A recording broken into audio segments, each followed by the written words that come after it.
ఓం శ్రీ గణేశాయ నమః. గురు బ్రహ్మ గురుర్విష్ణు గురుర్దేవో మహేశ్వర గురు సాక్షాత్ పరబ్రహ్మ తస్మై శ్రీ గురవే నమః. త్రిమధుర ప్రసాదం అంటే ఏమిటో తెలుసుకుందాం. సూర్యుడు ఉదయించే సమయాన్న శ్రీ మహావిష్ణువు గుడికి వెళ్ళాలి. సూర్యుడు అస్తమించే సమయాన్న పరమేశ్వరుడి గుడికి వెళ్ళటం చాలా మంచిది. అంటే ప్రదోషకాలం అన్నమాట. శ్రీ మహావిష్ణువు స్థితికారకుడు కనుక ఆయన మన జీవన పోరాటంలో నిత్యం వచ్చే సమస్యల్ని అడ్డు తొలగిస్తాడు. మన బుద్ధి ద్వారా ఆపదల్ని తొలగించి మనల్ని సుఖంగా ఉండేలా చూస్తాడు. పరమేశ్వరుడు లయకారకుడు కనుక సూర్యాస్త సమయంలో ఈశ్వరుని దర్శిస్తే రెట్టింపు ఫలితం అందిస్తాడు.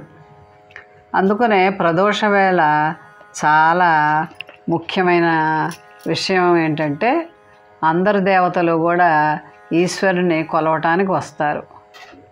మనం ప్రదోష వేళలో ఈశ్వరుని గనక కొలిస్తే మనకంతా కూడా మంచే జరుగుతుంది.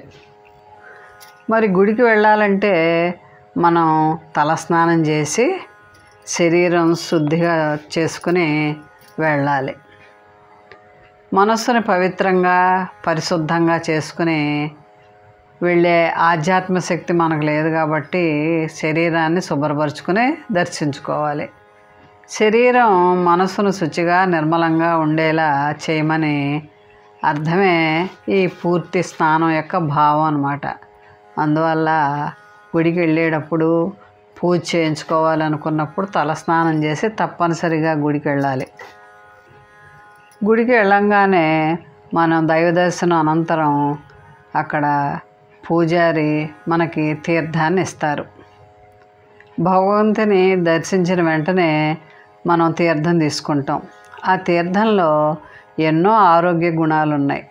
శ్రీగంధం, తులసి, పచ్చకర్పూరం, కేసరి మొదలైన వాటిని భగవంతుని తీర్థంలో కలుపుతారన్నమాట. ఈ తీర్థం క్రిమిసంహారకంతో పాటు రోగ నివారక గుణం కూడా కలిగి ఉంటుంది. అందుకనే భగవంతుడిని దర్శించాక తీర్థం తీసుకున్నాం అనుకోండి, ఆధ్యాత్మిక భావంతో పాటు ఆరోగ్యం కూడా కలుగుతుంది. తీర్థం తీసుకున్న వెంటనే ప్రసాదం కూడా ఇస్తూ ఉంటారు. ప్రసాదం అంటే భగవంతుని యొక్క అనుగ్రహం. దేవాలయాల్లో దేవుడికి నివేదించినటువంటి భోజ్య పదార్థాలను భక్తులకు ఇచ్చేటప్పుడు ప్రసాదం అంటారు. ఈ ప్రసాదం మనం ఎట్టి పరిస్థితుల్లోనూ ఆ దేవాలయంలోనే భుజించి మనం కనుక దైవ ధ్యానం చేసుకున్నట్టయితే అది మనకి ఆరోగ్యాన్ని ఇస్తుంది. త్రిమధుర ప్రసాదం అంటే ఏంటో తెలుసుకుందాం. కొబ్బరి, అరటిపండు, బెల్లం వీటిని త్రిమధురాలు అంటారు. ఆయుర్వేద పరంగా శరీరానికి ప్రసాదం ఎంతో మేలు చేస్తుంది. అల్సర్ వంటి వాటికి అమృతంలా పనిచేస్తుంది.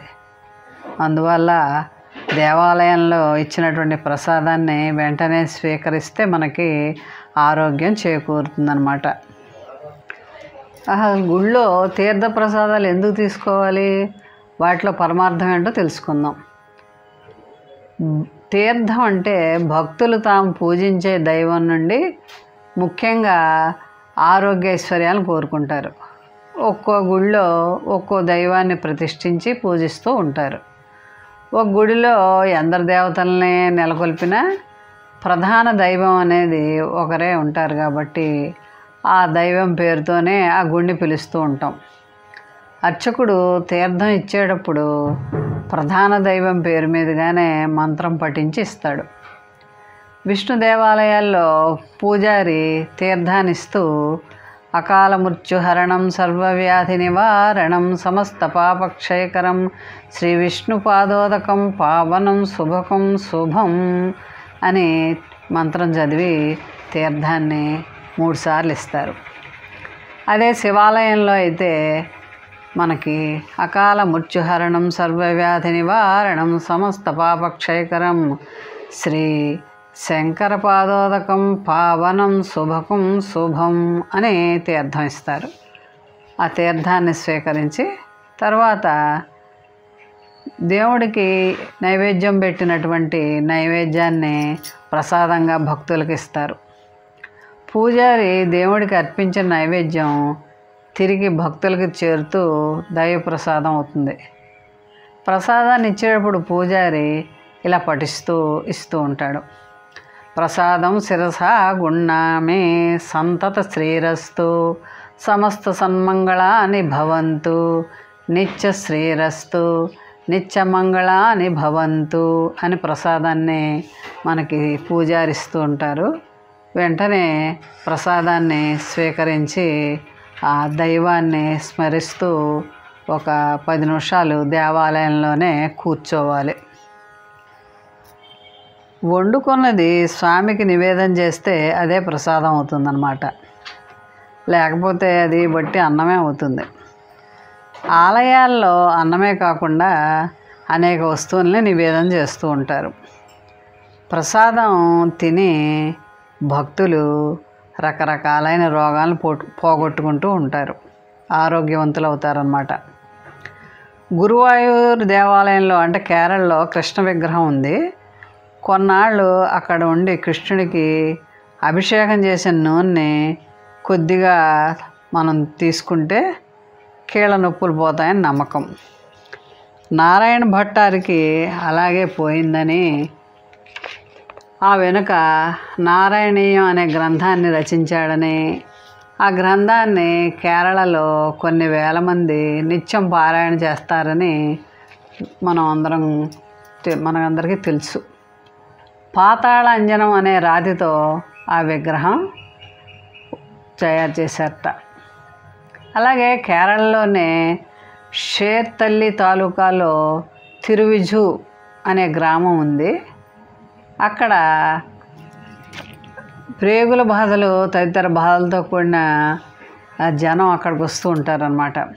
పూజారి ఏం చేస్తాడంటే గుడి చుట్టూ మొలిచే ఔషధిని తీసుకొచ్చి ఆవు పాలల్లో ఆ రసాన్ని పోసి స్వామికి నివేదన చేస్తాడు.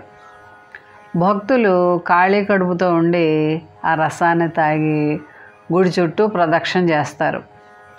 3వ ప్రదక్షిణ పూర్తయ్యేలోగా కడుపులో ఉన్న కల్మషం అంతా కక్కేసుకుంటారనమాట.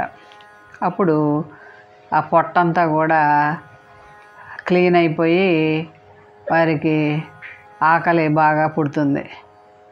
తర్వాత అక్కడ స్వామివారి ప్రసాదాన్ని పెడతారు. అది తిని ఆరోగ్యవంతులు అవుతారు. వైద్యనాథ్ దేవాలయంలో 40 రోజుల పాటు భక్తులుండి అక్కడున్న నీళ్ళను తాగుతూ దేవాలయంలో ఇచ్చే విభూది ప్రసాదాన్ని వంటికి పూసుకుని కొంత నోట్లో వేసుకుని తమ చర్మ రోగాలని పోగొట్టుకుంటూ ఉంటారు. ఇలా తీర్థ ప్రసాదాలకి అంతటి మహిమ ఉంది. కాబట్టి దేవాలయానికి వెళ్ళినప్పుడు తప్పనిసరిగా తీర్థాన్ని ప్రసాదాన్ని తీసుకుని ఆ దేవతను స్మరించి 5 నిమిషాలు ధ్యానం చేసుకొని తిరిగి ఇంటికి రావాలి. మోహన్వాణి ఛానల్ వారికి ధన్యవాదాలు.